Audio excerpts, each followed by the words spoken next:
Hello there, Jay Feza here, the internet's laziest book nerd.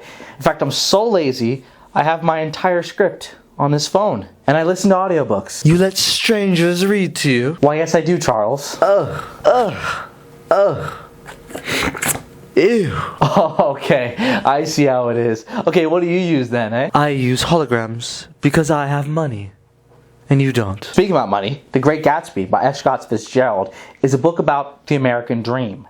Or rather, the de facto aristocracy that we all reach towards. There's Tom Buchanan. He's a hulking, controlling, masculine, racist, classist, patriarchal. Daisy Buchanan, a woman who's beautiful, feminine. Her voice is like music.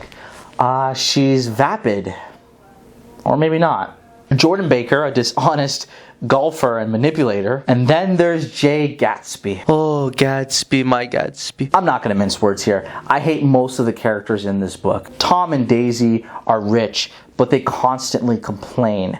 They say they're the builders of civilization, but they haven't built anything. I mean, they don't even light their own candles during dinner time. And they destroy people and things carelessly, and then they just move on. I even hate the book's narrator, Nick Carraway. I mean, I'm supposed to like him because he's supposed to be impartial, but he's so judgmental of literally everyone within the book. He calls himself an honest person, but he's having an emotional affair with Jordan Baker while he's engaged to marry another woman. I don't hate Gatsby though. I mean, how can you actually hate him? He's rich.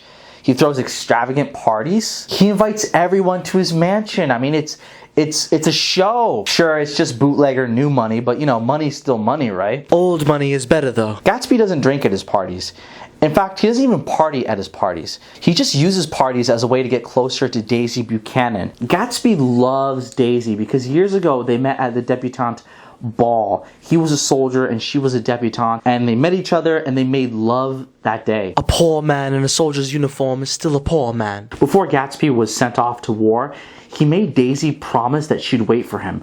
Unfortunately, a lot of time passed and she met Tom and married Tom and had a child with Tom. Thus the mansion, the parties, the wealth, it was all a front to get Daisy to notice him and come closer to him, and so they could just pick up where they left off. Time is a huge problem in this book. Gatsby cannot change what has already happened to Tom and Daisy. You can't repeat the past. But Gatsby's response to that is, quote, "Why, of course you can." He looked around him wildly, as if the past were lurking here in the shadow of his house, just out of reach of his hand. That's a theme, by the way. He's always reaching into the past, but he can never actually grasp it. This Gatsby is dreadfully delusional. You're right, Charles.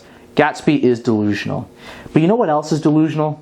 The American dream. It's a kind of delusion in a way. I think that's why I like the book so much, despite hating most of the characters. I found myself relating to Gatsby. Not his mansion or wealth or parties, but just the romanticized idea of being from a sophisticated and well-off family like the Buchanans, and finding and marrying a debutante like Daisy, a lover from years past, a member of the old money elite. I mean, who doesn't want that? It's a nice little fairy tale. But the truth of the matter is you cannot change who you are, and you cannot change where you come from. Gatsby started from the bottom. I mean, he lied to people, but he started from the bottom. Also, Gatsby's idea of Daisy, he's using her to feel happy or feel successful.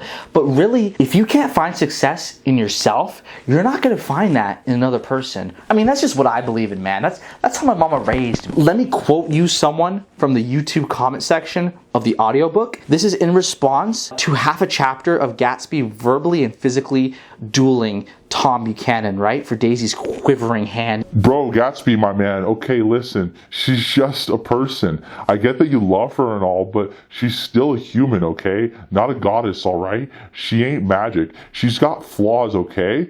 Kinda seems like you're worshipping her a bit too much, pal.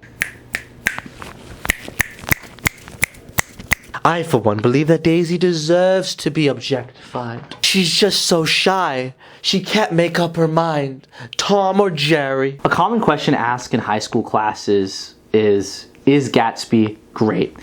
And I think that's just a stupid question, frankly. Of course Gatsby is great. From his parties to his mansion to his larger-than-life personality, like, he's a great man. I think anyone who would bitterly sneer at him, they do it from the courage of his liquor. But what Gatsby chased after wasn't so great. And that's the thing about the American dream. It could be great for you. Not all people, but for you, if you chase after the right thing.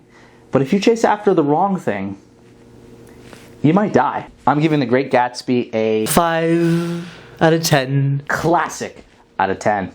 Transition. Do you like what you saw? Please like and subscribe down below if you did. Before I leave, I just wanted to say Anthony Fantano completely stolen my channel name. So he stole the and the drop. I can't in good faith allow this to continue. So if you see Anthony Fantano in person, please tell him that you stole my idea. And yeah.